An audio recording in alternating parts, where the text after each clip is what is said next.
Sebelumnya, Assalamualaikum warahmatullahi wabarakatuh. Perkenalkan, saya Julfika Larue dengan NPM 0204231123. Di sini saya akan menjelaskan sedikit tentang identifikasi resiko dan cara menanggulangi pilihan investasi saya, yaitu investasi ke properti dan usaha kecil atau UMKM. Yang pertama, investasi properti. Contohnya itu seperti tanah atau rumah sederhana. Jadi ada risiko yang dihadapi. Yang pertama itu harga properti itu bisa turun akibat kondisi ekonomi.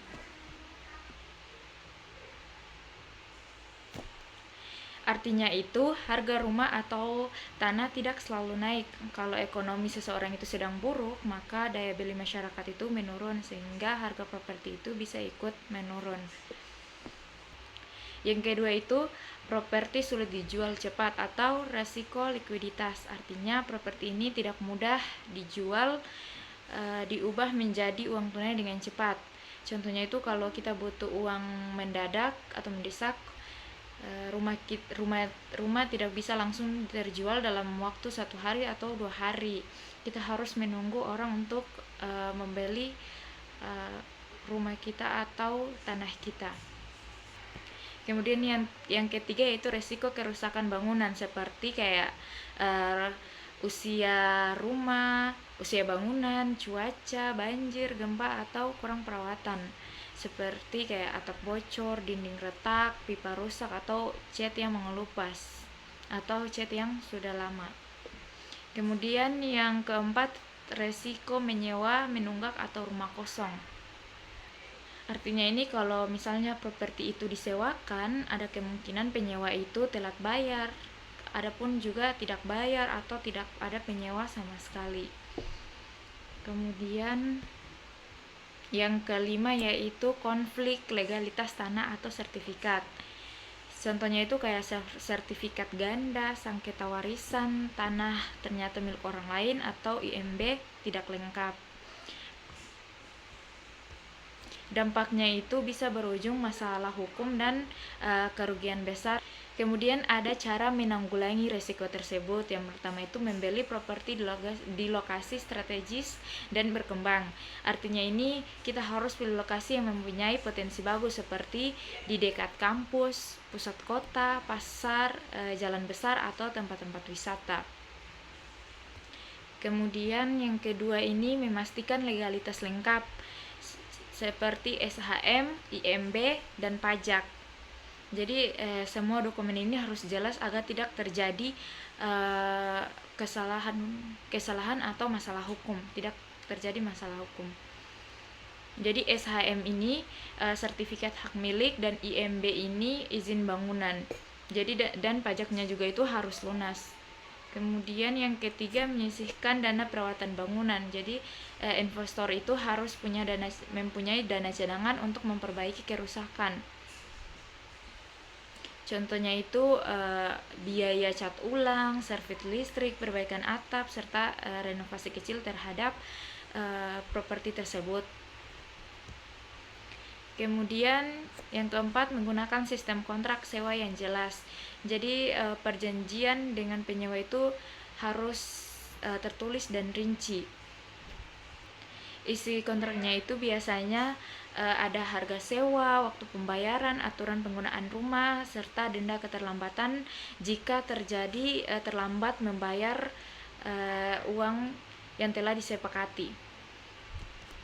Kemudian yang kelima ini, tidak membeli properti hanya ikut-ikut tren saja. Jadi jangan kita asal ikut orang lain membeli properti tanpa kita menganalisis dulu tempatnya, lokasinya, propertinya, dan lain-lain. Kemudian usaha kecil atau UMKM, contohnya itu membuka usaha kecil seperti warung, usaha makan, toko pakaian, jualan online, laundry, kedai kopi, usaha kerajinan.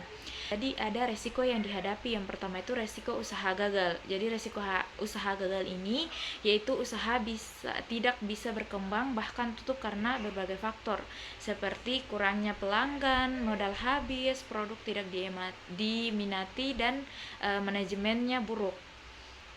Kemudian yang kedua itu pesaing bisnis yang tinggi. Jadi banyak usaha lain yang menjual produk yang sama sehingga pesaing kita itu semakin tinggi. Kemudian pendapatan tidak stabil. Penghasilan usaha bisa naik atau turun di setiap waktu. Penyebabnya itu karena kondisi ekonomi, musim, tren pasar, dan daya beli masyarakat itu bisa mempengaruhi usaha kita.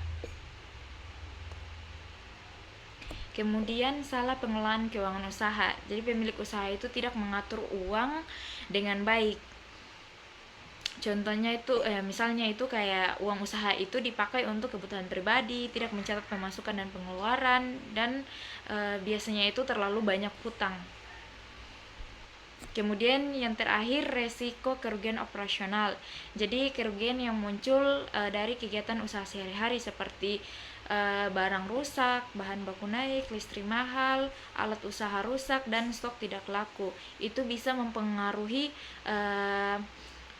usaha kita sehari-hari.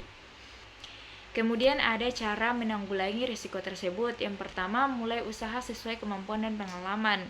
Jadi kita membuat usaha itu jangan mulai dari usaha yang belum kita pahami. Jadi sebelum kita membuat usaha itu harus kita pahami dulu apa yang kita bisa supaya usaha kita itu berjalan dengan lancar. Kemudian yang kedua, melakukan riset pasar terlebih dahulu. Jadi kita harus mempelajari kebutuhan dan minat konsumen sebelum membuka usaha. Yang perlu dicari itu seperti kayak produk yang diminati oleh konsumen, harga pasar dan target pengalaman dan jumlah pesaing yang sama dengan usaha kita.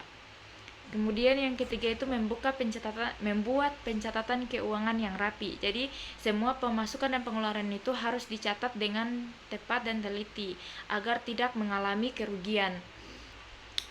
Yang keempat, mulai usaha bertahap dengan modal terbatas. Jadi kita tidak perlu membuka usaha itu dari awal itu dengan usaha yang besar. Kita mulai dengan usaha-usaha kecil seperti jualan online kecil-kecilan atau membuka toko kecil-kecilan. Kemudian yang kelima, menyiapkan dana cadangan operasional. Jadi harus ada uang simpanan untuk keadaan-keadaan darurat seperti kayak untuk biaya listrik, membeli stok, memperbaiki alat, menutupi kerugian sementara.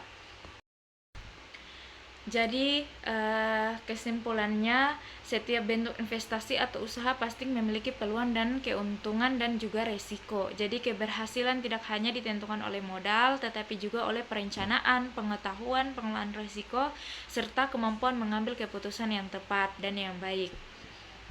Jadi baik investasi, properti atau UMKM itu sama-sama bisa memberikan keuntungan, tetapi membutuhkan strategi, ketelitian, dan kesiapan menghadapi risiko agar tidak mengalami suatu kerugian. Baik, itu saja yang saya sampaikan. Wabillahi taufiq wa hidayah. Wassalamualaikum warahmatullahi wabarakatuh.